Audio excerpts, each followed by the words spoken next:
National Treasury has responded to the Competition Commission report into price fixing and market allocation by 17 banks, including 3 South African banks. The statement says the allegations point to poor market conduct practices.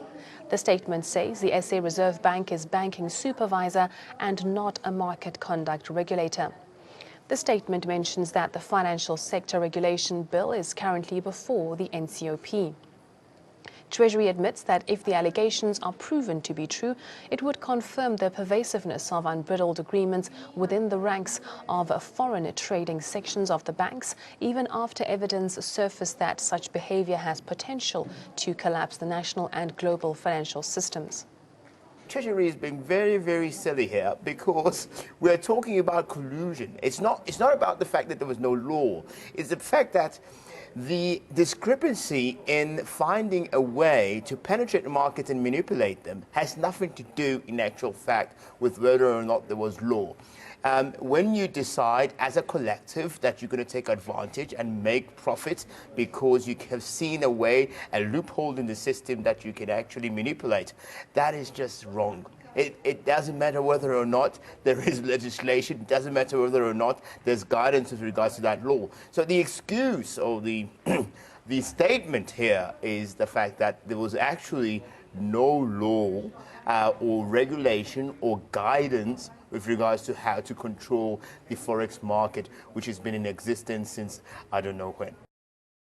The instance that we find ourselves here is we have the private banks, right? And I promise you, if this happened in any other country, and I'm not trying to be funny or anything like that, we've seen responses. We've seen what happens when things are being found out in countries like Australia, what actions the Treasury there would take against such behavior. We've seen it happen in the United States, where massive fines were given. And the support of Treasury is important because it shows that they take these matters seriously. So when they say, listen, this is actually our watchdog who's found these things out, we're supposed to be supporting them. In actual, they should be taking this as ridicule and actually saying, listen, we cannot have this kind of behavior. It's unfair, it's unfit, and it shouldn't be allowed in the space in South Africa. Finance Minister Gordhan in parts also sounds sympathetic with the SA Reserve Bank. The statement says, and I quote, "It should be noted that the South African Reserve Bank is a prudential banking supervisor and not a market conduct regulator, and that no market conduct supervision was in place during the period in question in 2007 and after for the period that the Competition Commission alleges such misconduct."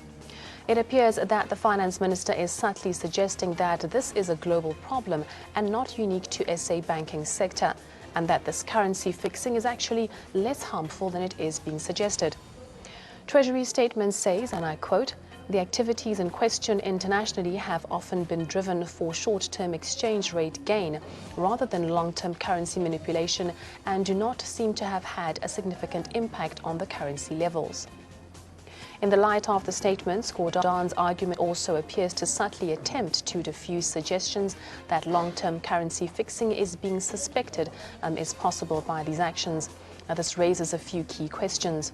Should the Finance Minister be building a case for banks' defence?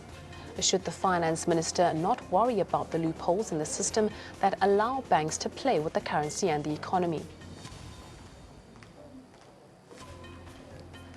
There are growing calls for banks to be brought to book for colluding to fix prices and allocate markets while trading foreign currency. The latest revelation also strengthens the need for a state-owned bank. President Jacob Zuma has renewed the call for a state-owned bank and the need for new players in the sector.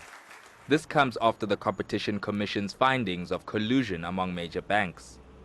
We also look forward to working with the financial sector towards diversification and transformation of the sector so that new players can enter the market as part of radical economic transformation. We remain committed to the establishment of a state bank.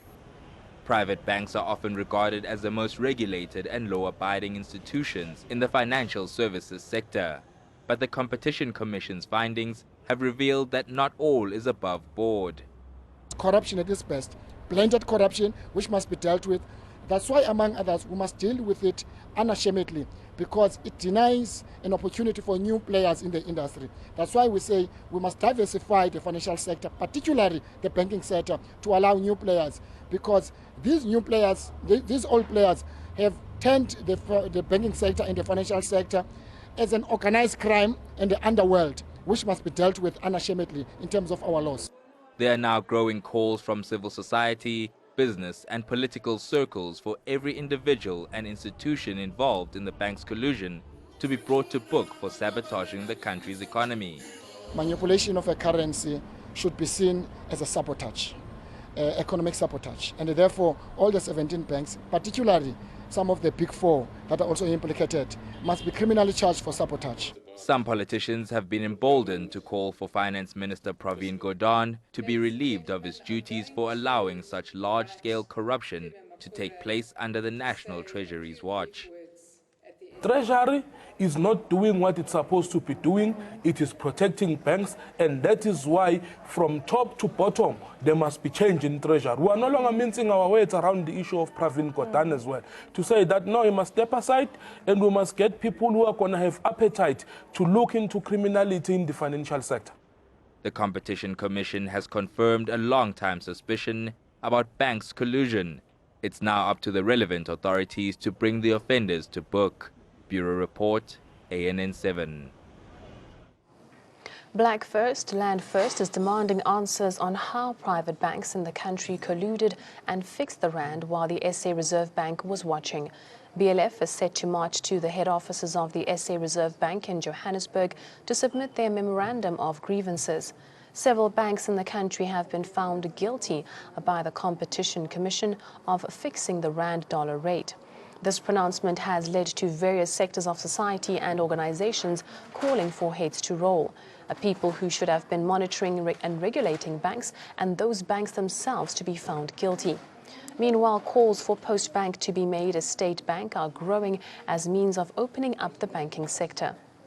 That is why tomorrow we march to the Reserve Bank. And we are very clear about what we want. We want the leadership of the Reserve Bank, the governor, his deputies. The governor is Lesenyo Khanyago, his two deputies in particular, Mr. Pillay and Mr. Naidu, Kuben Naidu, they must go.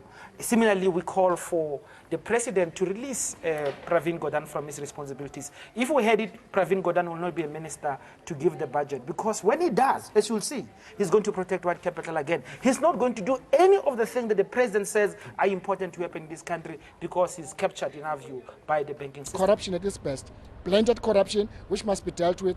That's why, among others, we must deal with it unashamedly, because it denies an opportunity for new players in the industry. That's why we say we must diversify the financial sector, particularly the banking sector, to allow new players, because these new players, these old players, have turned the banking sector and the financial sector as an organized crime and the underworld, which must be dealt with unashamedly in terms of our laws.